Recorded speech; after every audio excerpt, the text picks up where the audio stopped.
Big Boss Tamil season 9 10 October 2025 அன்னைக்கு பார்த்தீங்கன்னா யார் தலை அப்படின்றத முடிவு பண்ணியாச்சு. துஷார் தான் இப்போதைக்கு முதல் தலை வீட்டில்.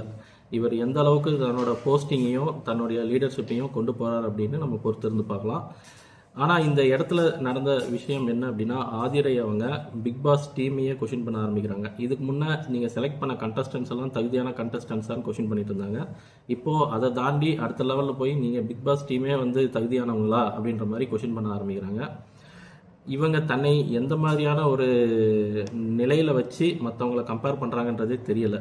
இவங்கள தான் செலெக்ஷன் ப்ராசஸில் தூக்கி போட்டு இனிமேல் பிக் பாஸ் எப்படி நடத்தணும்னு இவங்ககிட்ட தான் அட்வைஸ் கேட்டு நடத்தணும்னு நினைக்கிறேன். இதை பற்றி உங்களோட கருத்து என்னன்றதை நீங்கள் கமெண்ட்டில் சொல்லுங்கள். இதை தாண்டி பிக் பாஸ் செய்கிற ஒரு வேலை என்னென்னா, தண்ணியை வேஸ்ட் பண்ணுறாரு. தண்ணி யாரும் பிடிக்க வரலன்னா அது பாட்டுக்கு இஷ்டத்துக்கு 10 நிமிஷம் போயிட்டே இருக்குது, தண்ணி வேஸ்ட் ஆகிட்டே இருக்குது. பிக் பாஸ் வீட்டில் இருக்கிறவங்க சிக்கன் குழம்புல உப்பை போட்டு சாப்பாடை வேஸ்ட் பண்ணுறாங்க. பிக் பாஸ் பார்க்குற எல்லாருக்குமே ஏதாவது ஒரு விஷயத்தை எடுத்துக்கணும் அப்படின்னு தான் தோணும். இதை பார்த்து இன்னொருத்தவங்களை பழி வாங்கணுன்ற எண்ணம் இந்த மாதிரி தோணுன்னா வீட்டில் யாராவது சமையல் சாப்பிட முடியுமா? இதில் இன்னும் ஒரு பெரிய சம்பவம் என்ன அப்படின்னா, நந்தினியோட கதை தான். நந்தினி இந்த வீட்டுக்குள்ளே வரும்போது ஒரு நல்ல ஒரு நட்பும் ஒரு உறவும் கிடைக்கும் அப்படின்ற மாதிரி வந்தேன் அப்படின்ற மாதிரி சொல்கிறாங்க. பிக் பாஸ் வீடுனாலே ஒருத்தங்களை முதுகில் குத்துறது தான் பிக் பாஸ். பிக் பாஸ் வீட்டில் இருக்கக்கூடிய கண்டஸ்டன்ஸோட கேமே அதுதான். யாரும் கடைசி வரைக்கும் ஃப்ரெண்ட்ஷிப்பு இல்லை ரிலேஷன்ஷிப்புன்ட்டு கொண்டு போக முடியாது. போட்டின்னு வரும்போது அந்த இடத்துல சண்டை போட்டு தான் ஆகணும். ஒவ்வொருத்தங்களும் பெர்ஃபார்ம் பண்ணி தான் ஆகணும். தான் வின் பண்ணணும், அந்த 50 லட்ச ரூபாயை எடுக்கணும் அப்படின்றது தான் ஒவ்வொரு கண்டஸ்டன்ஸோட எய்மாவுமே இருக்கும். இந்த இடத்துல இவங்க எதிர்பார்த்து வந்த விஷயம், அது எப்படி உலகத்தில் வெளியில் கிடைக்காத ஒரு விஷயம் இவங்களுக்கு இந்த ஒரு 20 பேர்கிட்டேருந்து வந்துடும். போட்டி போடுற இடத்துல இதை எதிர்பார்த்தது சரியானதாக படலை. அதை தாண்டி நேற்றைய ஷோக்கு முந்தின நாள் நைட்டே வந்து பாத்ரூமில் போயிட்டு ஒரு ரொம்ப விகரஸாக பயங்கரமாக கத்துனாங்க. 2 பேர் ட்ரிகர் பண்ணி விட்டாங்க. யாருன்னா எஃப்ஜேவும் விக்ரமும் இவங்களை பற்றி கிண்டல் பண்ண ஆரம்பித்தாங்க.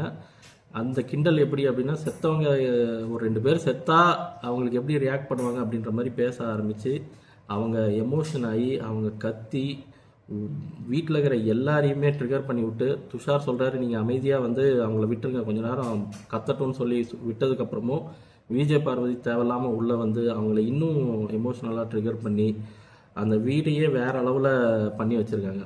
ஸோ இதை வச்சு பார்க்கும்போது ஆதிரை கேட்டதில் ஒரு கொஷின் வந்து நல்லா தான் இருக்குது. பிக் பாஸ் எல்லாமே இன்டர்வியூ பண்ணி செலெக்ஷன் பண்ணி தான் அனுப்புகிறீங்க.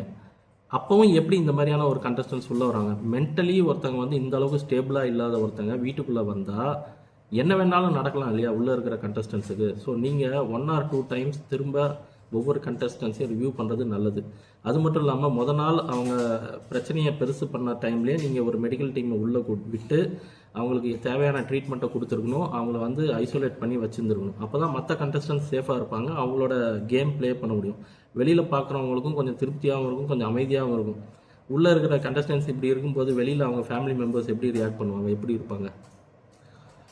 ஸோ இந்த மாதிரி ஒரு சில ஃப்ளாஸ், ஒரு சில விஷயங்கள் வந்து பெரும்பளவில் பிக் பாஸில் தொடர்ந்து நடந்துகிட்டே இருக்குது. இதை பற்றி அவங்களுடைய கருத்தையும் நீங்கள் கமெண்ட்டில் சொல்லுங்கள்.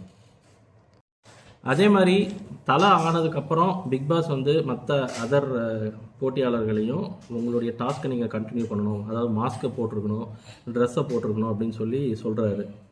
அப்போ ஆதிரை கேட்குற கொஸ்டினும் கரெக்டு தானே. ஒருத்தரை தலையாக முடிவு பண்ணதுக்கு அப்புறமா எதுக்கு இவங்க திரும்ப அந்த டாஸ்க்கை கண்டினியூ பண்ணணும்? அதில் என்ன ஒரு அர்த்தம் இருக்குது?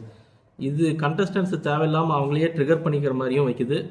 மற்ற கண்டஸ்டன்ஸ் என்ன பண்ணணுன்னே புரியாத மாதிரியும் இருக்குது. ஒரு போட்டி நடத்துனீங்க, போட்டி முடிஞ்சு போச்சு, வெற்றியாளரை அறிவிச்சாச்சு. இது என்ன பனிஷ்மெண்ட்டா? அதில் கடைசி வரைக்கும் அந்த 2 பேர் கடைசி வரைக்கும் வந்ததுக்கு பனிஷ்மெண்ட்டாக இது? ஸோ ஆதிரையோட கொஷின் வந்து ஒரு வேல்யூபிளான கொஷின் தானே.